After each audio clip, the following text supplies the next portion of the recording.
اعوذ باللہ من الشیطان الرجیم بسم اللہ الرحمن الرحیم وَإِذْ قَالَ مُوسَىٰ لِفَتَاهُ لَا أَبْرَحُ حَتَّىٰ أَبْلُغَ مَجْمَعَ الْبَحْرَيْنِ أَوْ أَمْضِيَ حُقُبًا۔ یہاں سے حضرت موسیٰ علیہ السلام اور خضر علیہ السلام کا قصہ ذکر کیا گیا ہے۔ اللہ تعالیٰ فرما رہے ہیں اور وہ وقت یاد کرو جب موسیٰ علیہ السلام نے اپنے خادم سے کہا میں اس سفر میں برابر چلا جاؤں گا یہاں تک کہ 2 دریاؤں کے سنگم پر پہنچ جاؤں، یہیں زمانہ دراز تک چلتا رہوں گا، یعنی اسی طرح میں چلتا رہوں گا۔ حضرت موسیٰ علیہ السلام کے باپ کا نام عمران لکھا ہے، اور یہاں جو ان کے خادم تھے جو انہوں نے یہ کہا اپنے خادم سے کہ میں برابر چلا جاؤں گا یہاں تک کہ 2 دریاؤں کا سنگم آ جائے، یعنی وہاں تک پہنچ جاؤں۔ وہ جو ساتھ میں تھے وہ یوشع بن نون بن افراسیم بن یوسف علیہ السلام نام ذکر کیا گیا ہے۔ کچھ مفسرین نے فرمایا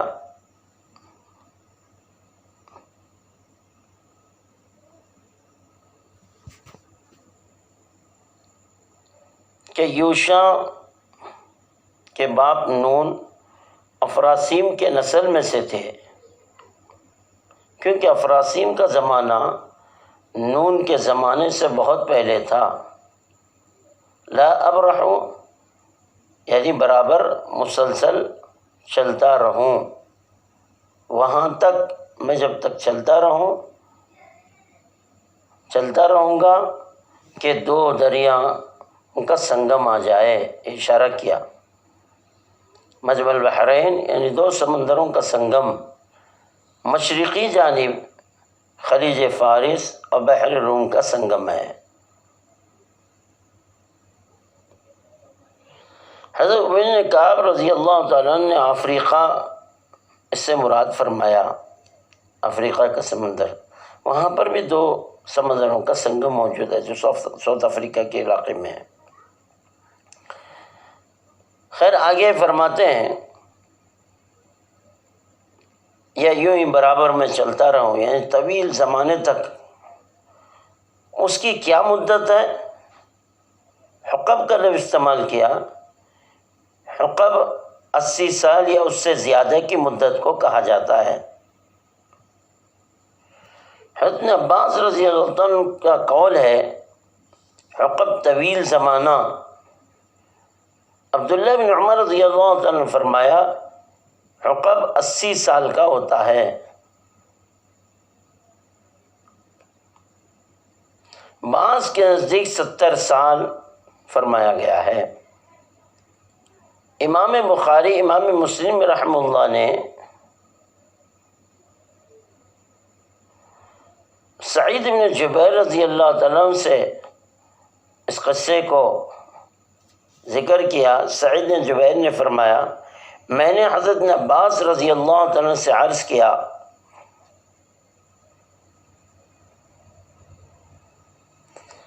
کہ نوف بکالی کا خیال ہے کہ خضر والے موسیٰ بنی اسرائیل والے موسیٰ نہ تھے، دونوں الگ الگ تھے۔ فرمایا دشمن خدا جھوٹ کہتے ہیں۔ ہم سے ابی بن کعب نے بیان کیا ہے، انہوں نے خود رسول اللہ صلی اللہ علیہ وسلم کے فرماتے سنا ہے کہ ایک روز موسیٰ بنی اسرائیل یعنی موسیٰ علیہ السلام جو بنی اسرائیل کے تھے، بنی اسرائیل سے تھے، ایک دن تقریر کرنے کے لیے کھڑے ہوئے تو کسی نے سوال کیا سب سے بڑا عالم کون ہے؟ حضرت موسیٰ علیہ السلام نے جواب دیا میں۔ اللہ کو موسیٰ علیہ السلام کے بعد ناپسند ہوئی، کیونکہ اللہ کی طرف سے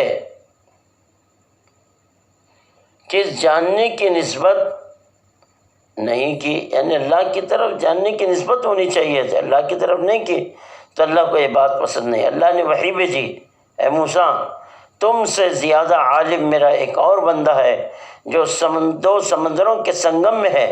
موسیٰ علیہ السلام نے عرض کیا میرے رب اس سے میری ملاقات کیسے ہوگی؟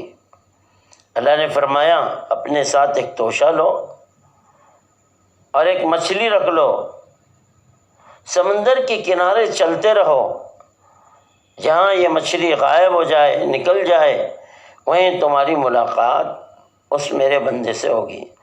موسیٰ علیہ السلام نے توشہ لیا، ایک مچھلی بھنی ہوئی ساتھ میں لے لی اور چل دیے۔ ان کے ساتھ ان کے خادم یوشع بن نون بھی تھے۔ چلتے چلتے ایک پتھر کے قریب پہنچے، وہاں ٹھہر گئے، پتھر پر سر رکھ کر دونوں سو گئے۔ مچھلی اس توشے سے نکل کر دریا میں جا گری اور پانی کے اندر اس نے اپنا راستہ بنا لیا۔ اللہ نے پانی کی رفتار کو روک دیا اور پانی کے ایک محراب بن گئی۔ اس واقعے کے وقت یوشع بن نون علیہ السلام بیدار تھے، جاگے ہوئے تھے۔ ان کی نظر کے سامنے واقعہ ہوا۔ موسیٰ علیہ السلام بیدار ہوئے تو دن کے باقی حصے میں بھی چلتے رہے، یعنی سو کر اٹھے پھر چل دیے اور شام تک چلتے رہے۔ یوشع علیہ السلام نے اس واقعے کو حضرت موسیٰ علیہ السلام سے ذکر کیا، یعنی ذکر کرنا اس وقت بھول گئے، ذکر کرنا تھا لیکن اس وقت بھول گئے، یاد نہیں رہا۔ موسیٰ علیہ السلام دن بھر چلتے رہے، رات بھر بھی چلتے رہے۔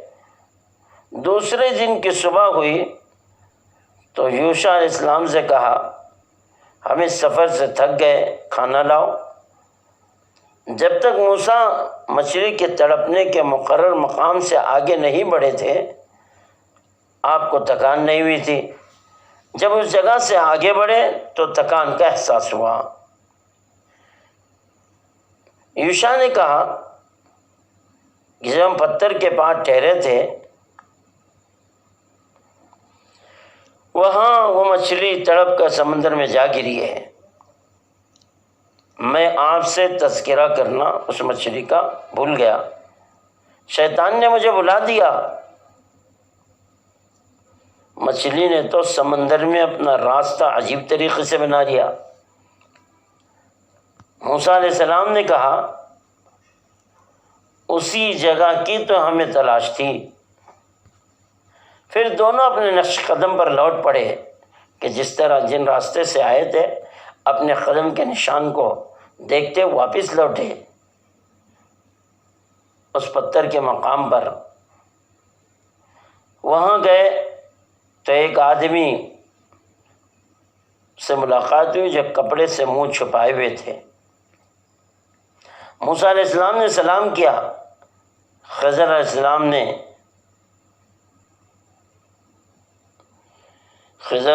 نے کہا تمہاری اس زمین میں سلام کا طریقہ کہاں ہے؟ موسیٰ علیہ السلام نے کہا میں موسیٰ ہوں۔ خضر نے کہا بنی اسرائیل والے موسیٰ؟ موسیٰ علیہ السلام نے کہا جی ہاں، میں آپ کے پاس اس غرض سے آیا ہوں کہ علم حاصل کروں، جو علم آپ کو دیا گیا اس میں سے کچھ مجھے بھی بتائیں۔ خضر علیہ السلام نے کہا موسیٰ آپ میرے ساتھ ٹھہر نہیں سکیں گے، مجھے اللہ کی طرف سے وہ علم دیا گیا جس سے آپ واقف نہیں، اور جو علم اللہ نے آپ کو دیا ہے اس سے میں واقف نہیں ہوں۔ موسیٰ علیہ السلام نے کہا انشاءاللہ آپ مجھے صبر کرنے والوں میں پائیں گے، میں آپ کے حکم کی خلاف ورزی نہیں کروں گا۔ خضر علیہ السلام نے کہا اگر آپ میرے ساتھ چلنا ہی چاہتے ہیں تو جب تک میں خود بیان نہ کروں آپ مجھ سے کچھ سوال نہ کریں، کچھ دریافت نہ کریں، کچھ بات نہ کہیں۔ عہد و پیمان کے بعد دونوں چل دیے۔ یہ بات ہے کہ آدمی اپنے بڑوں کے ساتھ چلے تو اکرام کے ساتھ چلنا چاہیے، زیادہ سوالات نہیں کرنا چاہیے، ان سے ملے لینا چاہیے۔ جب علم حاصل کرنے کے لیے گئے، سمجھداری کے لیے تو سوال کیا جا سکتا ہے، لیکن ایسا سوال جو اس علم سے متعلق جو آگے ملنے والا ہے، ایسا سوال نہ کرے کہ آگے ملنے والا علم تمہیں روک دے، یعنی وہ علم تمہارے سینے میں منتقل نہ ہو، ایسے سوالات نہ کریں۔ چلتے چلتے سمندر کے کنارے پہنچے، ادھر سے ایک کشتی گزری، کشتی والوں نے ان بزرگوں سے سوال کر لینے کی درخواست کی۔ کشتی والا خضر اسلام کو پہچانتا تھا، انہوں نے بغیر کرائے کے دونوں کو سوار کر لیا۔ اگر کوئی دنیا میں چلتے سفر میں کوئی اپنے گاڑی میں یا کوئی اپنی سواری میں پہچان کی بنیاد پہ کوئی سوار کر لے، سوار ہونا چاہیے۔ محبت میں اگر کرائے کی بات آ جائے، اگر وہ اکرام کر رہا ہے تو بالکل یہ بھی اللہ کی طرف سے ہے، کیونکہ جو اس کے دین کے کام میں لگے رہتے ہیں اللہ کی طرف سے اکرام کرایا جاتا ہے۔ اللہ کی طرف سے اکرام تھا۔ جو نبیوں کا کام کریں گے، جو علم حاصل کرنے نکلتے ہیں، ان کے لیے تو مچھلیاں اپنے پروں کو بچھاتی ہیں اور فرشتے اپنے پروں کو بچھاتے ہیں، اور مچھلیاں ان کے لیے دعائیں کرتی ہیں، اور بلوں کی چونٹیاں بھی ان کے لیے دعائیں کرتی ہیں۔ فرشتے اپنے پر بچھاتے ہیں۔ حضرت موسیٰ علیہ السلام خضر کے پاس علم حاصل کرنے کے لیے آئے ہیں، اللہ نے اکرام کیا کہ کشتی والوں نے بغیر کرائے کے سوال کر لیا۔ کہ دنیا میں ایسے ہوتا ہے کہ مدرسے کے طلباء کو چلتے پتہ نہیں کتنے نیک لوگ ان سے اکرام کرتے ہیں، کرائے بھی نہیں لیتے ہیں کہ صاحب آپ تو علم حاصل کرنے جا رہے ہیں، کھانا بھی کھلاتے ہیں، اکرام بھی کرتے ہیں، مدرسے تک لا کر چھوڑتے ہیں۔ علم حاصل کرنے والوں کا دنیا میں اکرام کیا جاتا ہے۔ دعوت کی نسبت پر چلنے والے دنیا میں علم کی طلب میں، اللہ کی طلب میں چلتے ہیں، اللہ تعالیٰ جگہ جگہ اکرام کرواتا ہے۔ یہ اللہ تعالیٰ کا دستور ہے، نبیوں کے ساتھ کیا۔ جو نبیوں کا کام کرتے ہیں، یعنی اللہ کی بڑائی کو بیان کرنے کا کام، اللہ کی دعوت دینے کا کام جو کریں گے، اللہ تعالیٰ ایسا ہی اکرام کریں گے جیسے بنی اسرائیل کے نبیوں کا اکرام کیا گیا، جیسے موسیٰ اور خضر کا اکرام کیا گیا۔ اللہ تعالیٰ علم حاصل کرنے والوں کے ساتھ اکرام، عزت کا اور رحم کا معاملہ فرماتے ہیں۔ تو کشتی والے نے پہچان لیا، حضرت خضر السلام کو سوال کر لیا، سوار ہو گئے۔ اچانک موسیٰ علیہ السلام نے یہ بات ان کی سمجھ میں آ گئی، دیکھا کہ خضر علیہ السلام کشتی کے ایک تخت کو توڑ دیا، ایک حصے کو، کہنے لگے آپ تو عجیب حرکت کر دی، ان لوگوں نے تو ہم کو بغیر کرائے کے سوار کر لیا اور آپ ان کی کشتی کو پھاڑ رہے ہیں اور سب کشتی والے اس میں ڈوب جائیں گے۔ خضر علیہ السلام نے کہا میں نے پہلے ہی نہیں کہا تھا کہ آپ میرے ساتھ صبر نہیں کر سکیں گے۔ موسیٰ علیہ السلام نے کہا میں بھول گیا تھا، آپ بھول چک پر میری پکڑ نہ کیجیے اور میرے معاملے میں تنگی اور دشواری نہ ڈالیے مجھ پر۔ رسول اللہ صلی اللہ علیہ وسلم فرمایا موسیٰ علیہ السلام سے پہلی حرکت بھول کر ہوئی تھی، دوسری حرکت بطور شرط ہوئی، تیسری حرکت قصداً ہوئی ہے۔ رسول اللہ صلی اللہ علیہ وسلم فرمایا ایک چڑیا آ کر کشتی کے کنارے پر بیٹھ گئی اور چونچ ڈال کر دریا سے اس نے پانی لیا۔ خضر علیہ السلام نے موسیٰ سے کہا میرا اور آپ کا علم اللہ کے مقابلے میں اس سے زیادہ نہیں جتنا اس چڑیا کے چونچ سے سمندر کا پانی لیا ہے۔ اس چڑیا نے اپنی چونچ سے سمندر کا پانی لیا ہے۔ چڑیا نے چونچ میں پانی لے کر سمندر کے پانی میں کوئی کمی نہیں کر دی۔ میرا آپ کا علم اللہ کے علم کے، جو اللہ کا علم ہے، یہ چڑیا کے چونچ میں جو پانی ہے، بس میرا آپ کا علم اللہ کے علم میں کوئی کمی نہیں کر سکتا۔ اللہ کا علم تو یہ سمندر ہے۔ پھر دونوں کشتی سے اتر کر چل دیے۔ خضر علیہ السلام کو راستے میں ایک لڑکا نظر آیا جو لڑکوں کے ساتھ کھیل رہا تھا۔ خضر نے اس کو پکڑ کر اس کا سر اپنے ہاتھ سے نکالا اور قتل کر دیا۔ موسیٰ علیہ السلام نے کہا آپ نے یہ بہت بری حرکت کی، ایک معصوم بے قصور کو قتل کر دیا۔ خضر علیہ السلام نے کہا میں نے آپ سے نہیں کہہ دیا تھا کہ آپ میرے ساتھ رک نہیں سکیں گے، صبر نہیں کر سکیں گے؟ رسول اللہ صلی اللہ علیہ وسلم فرمایا خضر کی یہ حرکت پہلی حرکت سے بہت زیادہ سختی، اس لیے موسیٰ علیہ السلام بے تاب ہو کر سوال کر دیے، دریافت کر لیے۔ موسیٰ علیہ السلام نے کہا اگر اس کے بعد میں آپ سے کچھ پوچھوں تو مجھے اپنے ساتھ نہ رکھنا، پھر میرے لیے معذرت کا کوئی موقع ہی نہیں رہے گا۔ اس کے بعد پھر دونوں چل دیے۔ ایک گاؤں پہنچے، بستی والوں نے کھانا مانگا، انہوں نے کچھ کھانے کو نہیں دیا۔ وہاں ایک دیوار نظر آئی جو گرنے والی تھی۔ خضر علیہ السلام نے اپنے ہاتھ کے اشارے اس کو ٹھیک کر دیا۔ موسیٰ علیہ السلام نے کہا ہم اس بستی میں آئے، بستی والوں نے کھانا ہمیں نہیں کھلایا، کسی نے کھانا ہی نہیں کھلایا، نہ ہماری میزبانی کی، اور آپ نے ان کی دیوار ٹھیک کر دی۔